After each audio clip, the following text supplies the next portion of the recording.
जरा सोचकर देखिए, एक ऐसी जिंदगी जहां कोई पक्का घर नहीं है, जहां हर दिन एक नया सफर है। हमारे पूर्वजों ने लाखों साल ऐसे ही गुजारे थे। तो फिर ऐसा क्या हुआ कि उन्होंने घूमना फिरना छोड़कर बस्तियां बसा ली?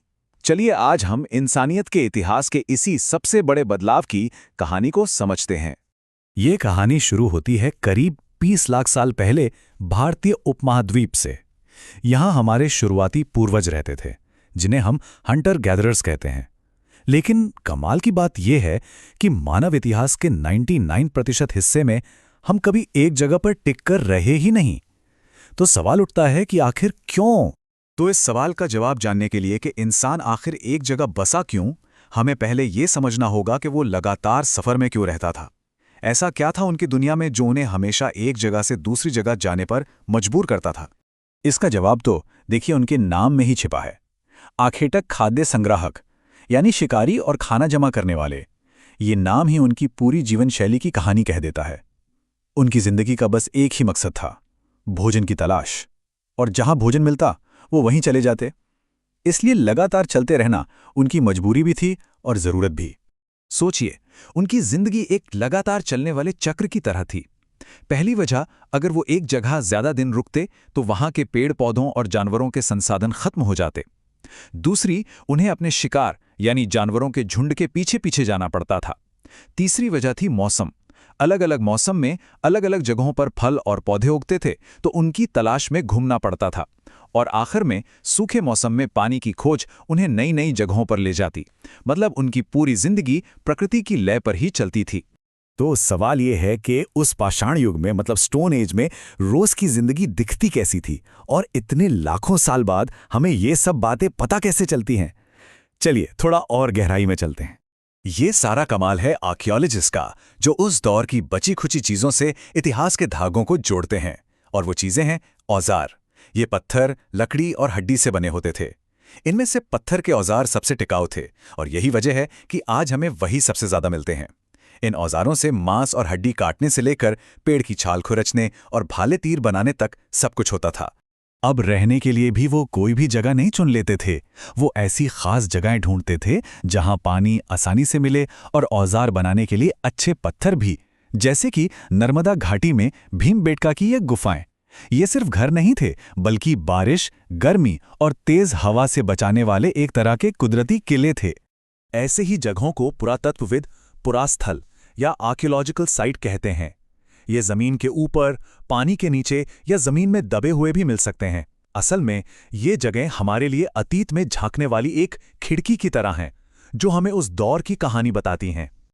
और फिर आया एक क्रांतिकारी बदलाव, आग पर काबू पाना। हमें कुरनूल की गुफाओं में राख के निशान मिले हैं, जो इस बात का पक्का सबूत हैं। ये कोई छोटी मोटी खोज नहीं थी, ये एक पूरा गेम चेंजर था। आग ने उन्हें रोशनी दी, मांस पकाकर खाने का तरीका सिखाया, और सबसे जरूरी, खतरनाक जानवरों को दूर रखने की ताकत दी। सोचिए, करीब करीब 20 लाख साल तक जिंदगी का पहिया ऐसे ही घूमता रहा। लेकिन फिर आज से लगभग 12,000 साल पहले दुनिया ने एक बड़ी करवट ली। एक बहुत बड़ा बदलाव दरवाजे पर दस्तक दे रहा था। इस बड़े बदलाव की शुरुआत हुई मौसम से। दुनिया की जलवायु बदल रही थी। इसी के साथ लंबा चौड़ा पुरापाषाण काल या पैलियोलिथिक एज खत्म हुआ और मध्यपाषाण काल यानी मीजोलिथिक एज की शुरुआत हुई। ये एक ऐसे दौर का आगाज था जिसमें सब कुछ बहुत तेजी से बदलने वाला था। और ये बदलाव था एक तरह की ग्लोबल वार्मिंग। हाँ, आज से करीब 12,000 साल पहले धरती गर्म होने लगी।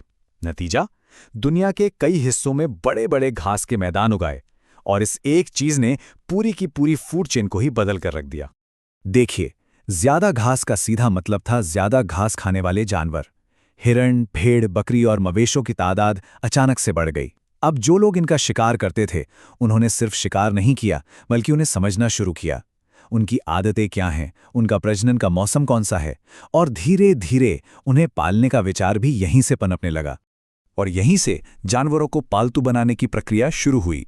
और कमाल की बात यह है कि इस बदलाव के सबूत हमें आज भी मिलते हैं, जानवरों की हड्डियों और दांतों में।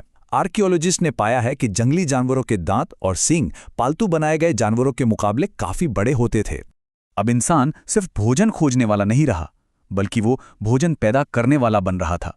और इस एक बदलाव ने उनके जीने का पूरा तरीका ही बदल कर रख दिया। एक नई जीवन शैली की शुरुआत हो रही थी। सबसे बड़ा बदलाव था घूमने वाली जिंदगी से एक जगह बसने वाली जिंदगी का सफर।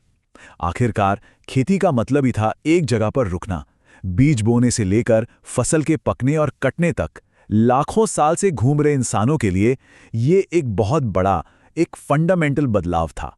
अब इस नई जिंदगी के लिए नए औजारों की जरूरत भी थी। यहीं से नवपाषाण यानी न्यू स्टोन एज की शुरुआत हुई। इस दौर के औजारों पर एक खास पॉलिश होती थी और उनकी धार बहुत तेज होती थी। इनमें अनाज पीसने के लिए ओखली और मूसल भी शामिल थे। और कमाल की बात यह है कि ये चीजें तो आज भी हमारे घरों में इस्तेमाल होती हैं। जब अनाज ज्यादा होने लगा तो एक नई जरूरत पैदा हुई कि उसे स्टोर कैसे किया जाए। इसी जरूरत ने मिट्टी के बर्तन और बुनी हुई टोकरियों जैसे नए आविष्कारों को जन्म दिया। अब लोग पहली बार चावल और गेहूं जैसे अनाज को लंबे समय तक जमा करके रख सकते थे और उसे पका भी सकते थे। इस नई दुनिया की एक जीती जागती तस्वीर हमें मेहरगढ़ जैसी जगहों पर देखने को मिलती है। ये आज के पाकिस्तान में बोलन दर्रे के पास है और इसे उपमहाद्वीप के सबसे पुराने गांवों में से एक माना जाता है। आइए एक नजर डालते हैं कि यहाँ जिंदगी कैसी थी। यहाँ लगभग 8000 साल पुरानी दुनिया के सबूत मिले हैं। लोग जौ और गेहूं उगा रहे थे, भेड़ बकरियां पाल रहे थे और पहली बार चौकोर घरों में रह रहे थे, जिनमें अनाज रखने के लिए अलग से कमरे भी थे। ये एक पूरी तरह से बसी बसाई ऑर्गेनाइज दुनिया थी। और बात सिर्फ जीने के तरीके तक ही सीमित नहीं थी। मेहरगढ़ में हमें उनके विश्वासों की भी एक झलक मिलती है, खासतौर पर मौत के बाद की जिंदगी के बारे में। यहाँ कई ऐसी कब्रें मिली हैं जिनमें मरे हुए लोगों के साथ उनका सामान भी दफनाया गया था। एक कब्र में तो एक व्यक्ति के साथ कई बकरियों को भी दफनाया गया था। ये एक बहुत बड़ी खोज है। शायद वो ये मानते थे कि ये बकरियां मरने के बाद दूसरी दुनिया में उस व्यक्ति के भोजन के काम आएंगी। ये उनके जानवरों के साथ गहरे रिश्ते और परलोक की एक विकसित सोच को दिखाता है।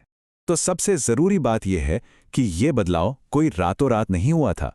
शिकारी से किसान बनने का ये सफर हजारों सालों तक चला। ये एक धीमी क्रांति थी, एक स्लो रेवोल्यूशन, जिसने इंसानी समाज को जड़ से बदल दिया और उस दुनिया की नींव रखी जिसमें आज हम रहते हैं। तो इस कृषि क्रांति ने हमें स्थिरता दी, अनाज का भंडार दिया और वो सभ्यता दी जिसमें हम आज हैं। लेकिन ये भी सोचने वाली बात है कि जब हमने एक जगह बसने का फैसला किया तो इस प्रक्रिया में हमने क्या खोया? सोचने के लिए एक दिलचस्प सवाल है ना?